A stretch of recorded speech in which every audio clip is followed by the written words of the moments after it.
This was how higher education was advertised in the 1950s. And they painted colleges as the hub of quality learning, which it is. But they emphasized the wrong things. Yes, we need quality professors, and yes, we need quality resources. But out of all of the advertisements that I skimmed through, not one of them talked about diversifying the way that students learned. Lecture-based courses have been embedded into our learning environment since the 16th century. And we know that it's effective because we've used it for so long, for over thousands of years. But why haven't we explored other ways to learn? Why haven't professors really explored other ways to teach? Well, service learning is a pedagogy.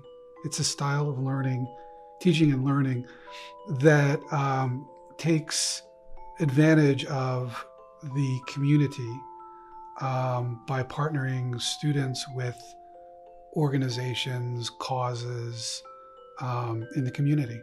And the idea of service learning is that students learn while they're doing good things in the community. I mean, for one thing, colleges and universities were not built around this form of pedagogy and teaching and learning.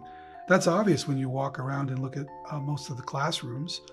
They're set up to privilege lecturing and PowerPoints, right? So the very physical layout and structure of learning environments at this college and most other colleges works against service and experiential learning, right? Even classroom design delivers that message. Service learning was founded in the early 1900s. And it wasn't until the late 1970s when Robert Sigmund put a name to this method of teaching and learning. And its theoretical roots derive from John Dewey. And he argues that education is for experience, and that it should prepare students to deal with future situations. It's a form of experiential learning, and experiential learning is a pedagogical approach that has students doing things and then reflecting on what they're doing with the purpose of going back in and doing it again. It's kind of like a cycle. There are 2 or 3 different models of service learning. There is a basic transactional model, which is students provide a service for an identified community partner, and that community partner provides work opportunities. And the transaction is the delivery of some product at the end of that relationship. That's one. A second model is even more simple than that, which is just placing students out in different positions, primarily volunteer positions, to have them learn or otherwise experience being out in the real world. A third is a much more collaborative model where students and community partners and the professor define the terms of the relationship as well as define what the needs could be for the different partners and stakeholders, and suddenly students are a stakeholder, and then proceed towards work that can support or otherwise improve all of the different stakeholders involved. Okay, so why does this even matter? Why do we need more service learning courses? A study at the University of Georgia held a series of surveys and interviews after students finished their service learning courses, and they concluded that there are 4 main benefits. And those benefits involved economics, productivity, the transfer of knowledge, and intercultural exchange. Service learning allowed the students and the community to grow in more job opportunities, engage in multicultural environment, and apply their skills in a different context. Let's look at some tangible numbers on the impacts of service learning. In 2012 through 2013, Washington State University reported around 3,000 students who completed about 58,000 hours of service through their service learning courses. And the student service hours totaled roughly around $1.3 million in net worth. Now, that doesn't mean that these students have earned that much amount of money just by providing the service. It actually means that the students were able to save that much money for the community in exchange for knowledge and skill sets. And 96% of those students recommended service learning to other students. About 23% said it's because service learning added real-world context to their course material. Around 19% said they enjoyed the hands-on skill building, and 15% said they enjoyed the community involvement. The feedback I get from students and the sort of like in the trenches experiences that I have with them really help me kind of refine my teaching style. Sometimes students want to do more even than what I'm expecting them to do. The more autonomy and choice that you give students, the more motivated they're going to be to do the work and to do it well. I've found that with projects like service learning, grades are not really the main motivator. We tend to assume as educators that, managing the carrots and sticks, the grades, that's going to be the thing that gets students motivated to do good work. But in a service learning class, I found a lot of students are already motivated by the fact that they're not expected to sit in a classroom all the time, that they're just the act of going out into the community and doing things enhances motivation. Service learning that provides a tangible benefit to a community partner is always a good thing.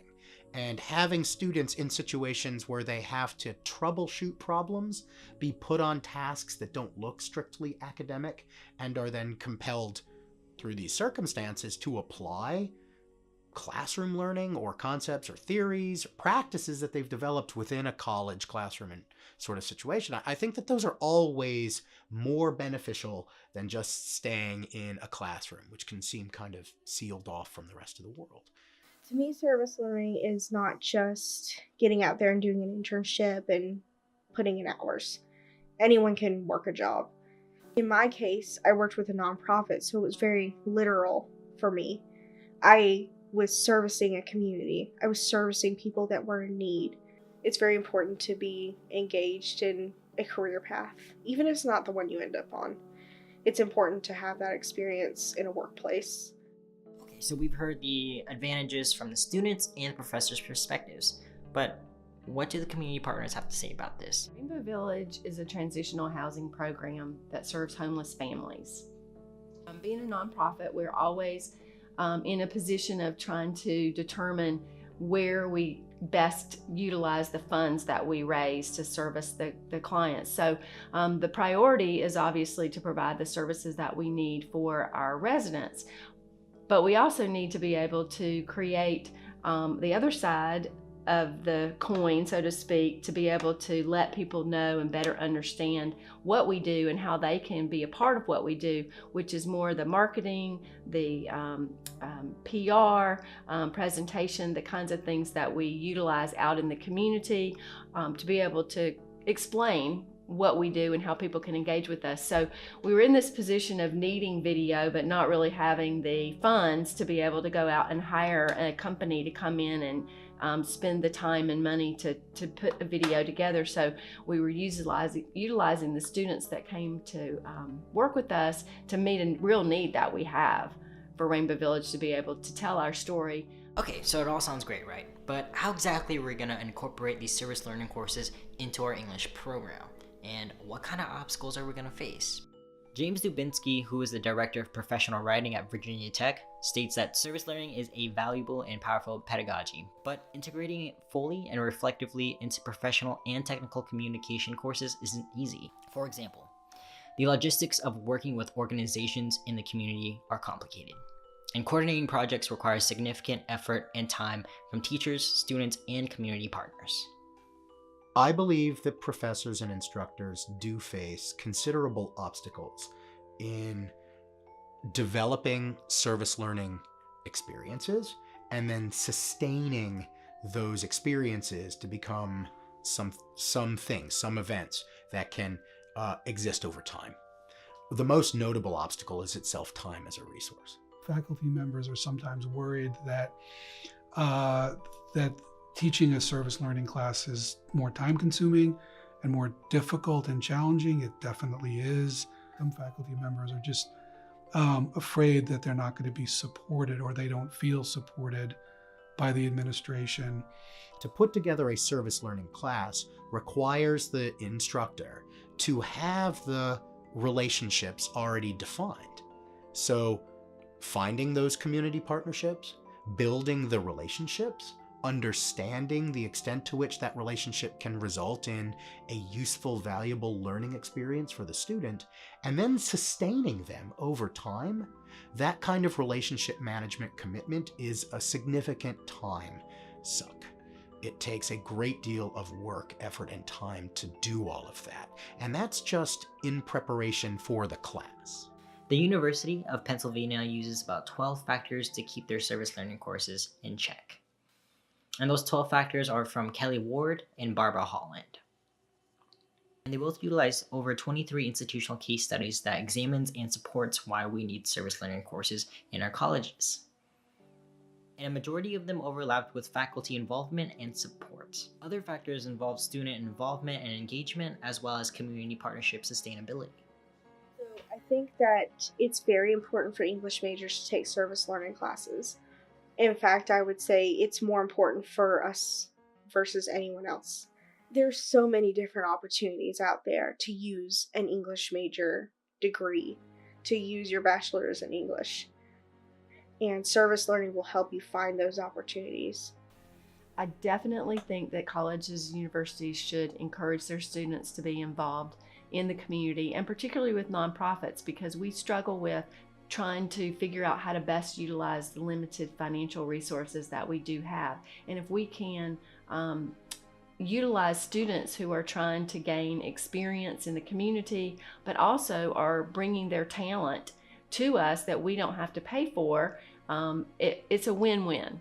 I know that what Dr. Villaro, Dr. Sepulveda, and Dr. Edwards do is a quality, high-impact practice around service learning. I know that because of how the students talk about their experience, how students have been able to transform an internship into a job, and not just a job that's meaningful to them and to their community.